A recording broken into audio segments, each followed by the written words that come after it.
leaving, knew it coming right back. I know that he need it, cause shorty gon' bite back. And he don't want nobody else sitting in like.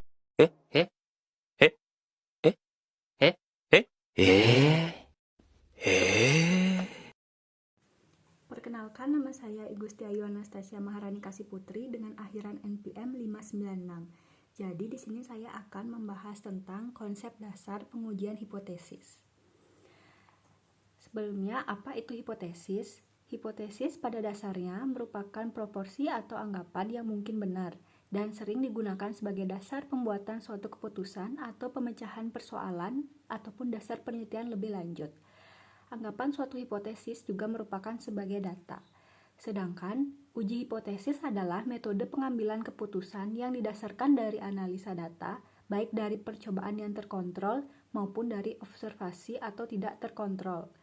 Dalam statistik, sebuah hasil bisa dikatakan signifikan jika kejadian tersebut hampir tidak mungkin disebabkan oleh faktor yang kebetulan, sesuai dengan batas probabilitas yang sudah ditentukan sebelumnya. Baik, selanjutnya ada arah dan bentuk uji hipotesis. Jadi yang pertama ada one tail atau satu sisi, yang dimana hipotesis alternatifnya menyatakan adanya perbedaan dan adanya pernyataan yang mengatakan yang satu lebih tinggi atau rendah daripada yang lain.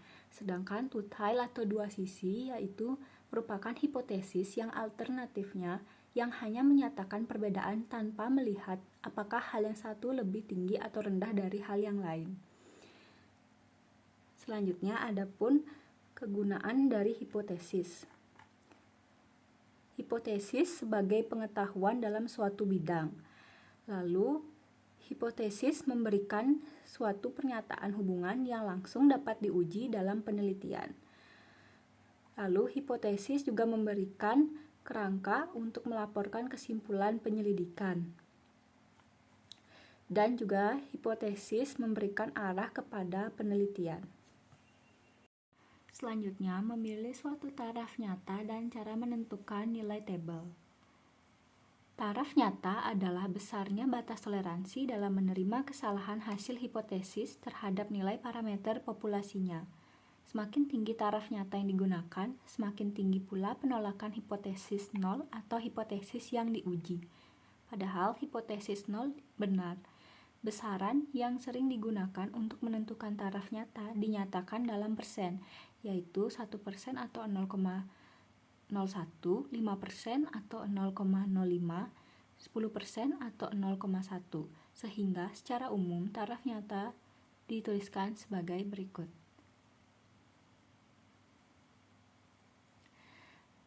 Lalu, cara menentukan formulasi hipotesis 0 atau H0 dan hipotesis alternatifnya atau HA.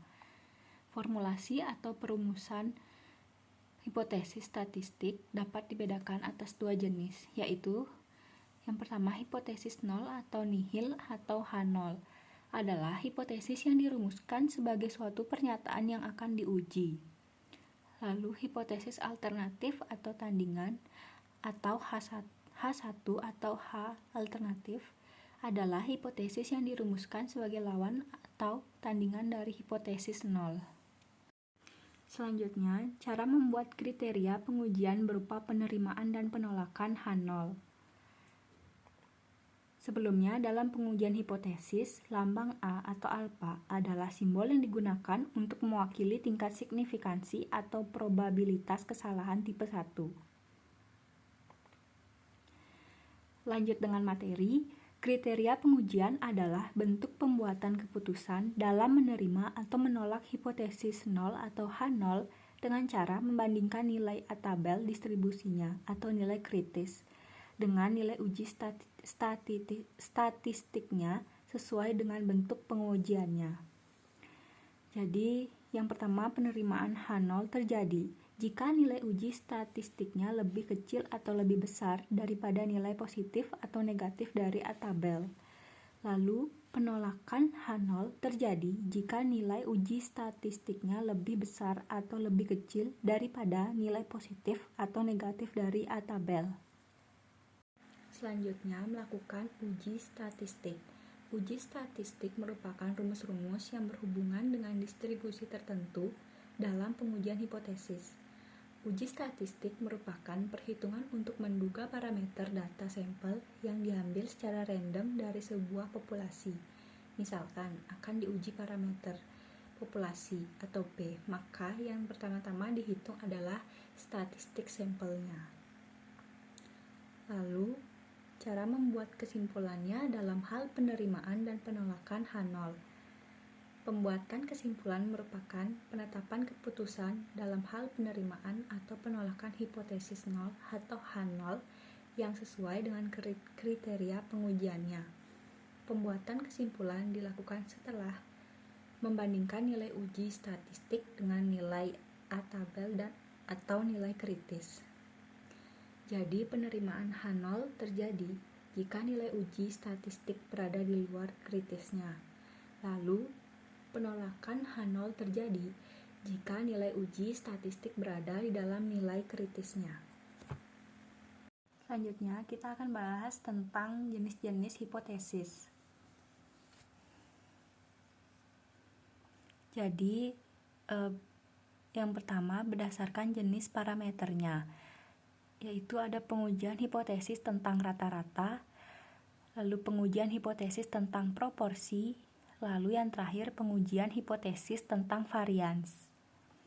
Lalu yang kedua berdasarkan jumlah sampelnya, dapat dibagi menjadi dua, yaitu pengujian hipotesis sampel besar, lalu pengujian hipotesis sampel kecil. Lalu yang ketiga berdasarkan jenis distribusinya. Yang pertama pengujian hipotesis dengan distribusi Z, pengujian hipotesis dengan distribusi T atau T-student, pengujian hipotesis dengan distribusi KI kuadrat. Lalu yang terakhir pengujian hipotesis dengan distribusi F rasio. Lalu yang keempat berdasarkan arah atau bentuk formulasi hipotesisnya. Jadi yang pertama pengujian hipotesis dua pihak atau two-tailed test, lalu pengujian hipotesis pihak kiri atau sisi kiri, lalu yang terakhir ada pengujian hipotesis pihak kanan atau sisi kanan. Selanjutnya, pengujian hipotesis rata-rata.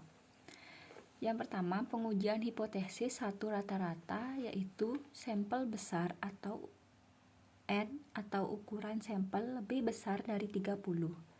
Sampel kecil, N atau ukuran sampel lebih kecil dari 30. Lalu yang kedua, pengujian hipotesis beda dua rata-rata. Yang pertama, sampel besar, N atau ukuran sampel lebih besar dari 30, lalu sampel kecil atau N atau ukuran sampel lebih kecil dari 30. Jadi materi terakhir yang saya jelaskan yaitu mengenai konsep dasar prosedur pengujian hipotesis yang sudah saya rangkum sebagai berikut. Yang pertama, formulasi hipotesis dapat dilihat sebagai berikut.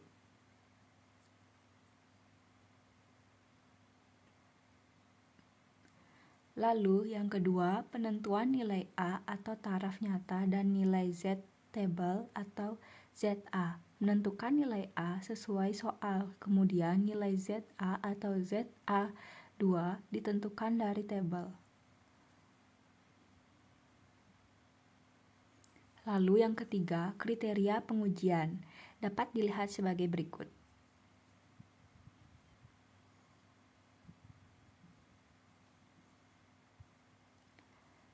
Lalu yang terakhir, kesimpulan, menyimpulkan tentang penerimaan atau penolakan H0 atau sesuai dengan kriteria pengujiannya. Jadi, jika H0 diterima maka H1 ditolak.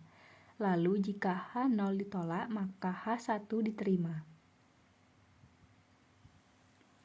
Sekian yang dapat saya sampaikan. Mohon maaf jika ada kekurangan dan kesalahan. Saya tutup dengan terima kasih.